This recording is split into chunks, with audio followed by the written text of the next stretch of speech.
2022 में आयोजित 4 दिवसीय निपुण यानी national initiative for proficiency in reading with understanding and numeracy Bharat कार्यक्रम के अंतर्गत आयोजित कार्यशाला जो कि डाइट प्रांगण के कक्ष संख्या 2 में आयोजित की जा रही है। ये दिवस 3 का प्रतिवेदन प्रस्तुत करने जा रही है। साथियों, अगर कोई त्रुटि हो या कुछ मेरे द्वारा छूट जाए तो कंप्यूटर नहीं मानव मस्तिष्क है, भूल चूक तो होती रहती है, तो क्षमा कर देना। कक्ष संख्या 2 में सोमवार 3 अक्टूबर को सर्वप्रथम सुबह सवेरे लेकर तेरा नाम प्रभु प्रार्थना कराएगी। उसके बाद हमारे संदर्भ दाता डॉक्टर अखिलेश सर द्वारा सभी का पुनः एक बार फिर स्वागत किया गया। वह कवि दुष्यंत जी द्वारा रचित एक कविता पढ़ी गई जिससे सभी शिक्षकों के अंदर नवीन उत्साह का संचार हुआ। उसके बाद प्रशिक्षुओं में से श्रीमती आकांक्षा मैम द्वारा प्रेरणा गीत अंधेरा है दीप जलाना हम तुम सबको आगे आना गाया गया। मैडम ने बड़े ही भाव से गीत गाया और सभी के अंदर अपने गीत से प्रेरणा का संचार किया। उसके उपरांत नूतन मैम गौतम सर द्वारा पूर्व दिवस का प्रतिवेदन पढ़ा गया, जिसमें दोनों शिक्षकों ने संपूर्ण कार्यशाला पूर्व दिवस की एकीकरण कर प्रस्तुत किया।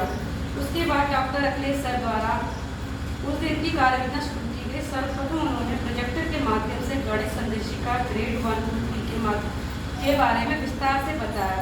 और गणित की पूरी कार्ययोजना तीनों कालांशों में ये किस तरह पढ़ाया जाए और कालांशों की समयावधि व पढ़ाए जाने के विषय विस्तार से बताया। वार्षिक, साप्ताहिक और दैनिक कार्ययोजना को विस्तार से समझाया। गणित में ELPS का अर्थ व उसका महत्व एवं गणित शिक्षण में उपयोग उदाहरण व विजुअल के माध्यम से समझाया। उन्होंने सभी शिक्षकों को गणित में आ रही समस्याओं का निराकरण या कक्षा में गणित को कैसे रुचिकर ढंग से पढ़ाया जाए और छात्रों को गणित में आगे आने के लिए बताया जाए के बारे में विस्तार से बताया। उसके बाद सभी लोग टी ब्रेक पर चले गए। वहाँ से आने के बाद सभी शिक्षकों को 5 समूह में बांटा गया और सभी को उनके विषय के साथ चार्ट पेपर और अन्य सामग्री दी गई। समूह 1 द्वारा त वर्ण पर चर्चा की गई हो मैं तोता कविता को बड़े सुंदर हाव भाव के साथ गाया गया। त वर्ण से बने शब्दों पर चर्चा की गई। समूह 2 द्वारा कक्षा में बोलने व अपनी बात कहने के सलीके को बताया गया। प्रॉमिस ट्री भी बनाया गया जिसमें छात्र अंगूठा लगाकर शपथ लेंगे और शपथ भी दिलाई गई। उसके पश्चात सभी शिक्षक लंच ब्रेक पर चले गए। अष्टमी होने के कारण अधिकतर शिक्षक व्रत में थे, तो उनमें जोश भरने को डॉक्टर नेहा मैम ने सुंदर कविता तीर बनाए 3 सुनाई, जिससे सभी में नवीन जोश का संचार हुआ। समूह 3 द्वारा 1 से 5 तक गिनती की अवधारणा विभिन्न उपलब्ध सामग्री द्वारा समझाई गई जो कि अत्यंत सराहनीय थी। समूह 4 द्वारा गणित की अवधारणा छोटा बड़ा कम ज्यादा चार्ट द्वारा स्पष्ट की गई। इसी प्रकार समूह 5 ने भी रोचक तरीके से प्रस्तुतिकरण किया। तदुपरांत नेहा मैम द्वारा गुब्बारे देके 8-8 का समूह बना के गतिविधि कराएगी।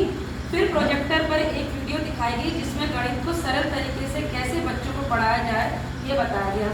इस विषय पर कक्षा में चर्चा की गई जिसमें प्रशिक्षुओं ने बढ़ चढ़कर प्रतिभाग किया। नेहा मैम द्वारा आरोही और अवरोही क्रम को स्पष्ट करने हेतु एक और गतिविधि कराई गई। छात्रों को 1 से 5 की गिनती सिखाने हेतु कविता अंगूठे ने कहा चलो बाहर चले डॉक्टर मैम द्वारा बड़े ही भाव से उससे कराई गई। सभी के द्वारा इसे सराहा गया। यह अत्यंत सरल लाभकारी कविता है जिससे छात्र खेल खेल में 1 से 5 तक गिनती याद कर लेंगे। अंत में सभी शिक्षकों को के द्वारा छुट्टी के हस्ताक्षर किए गए व संदर्भ दाताओं द्वारा सभी शिक्षकों को अगले दिन के कार्य आवंटित किए गए व सभा समाप्ति की घोषणा की गई। धन्यवाद।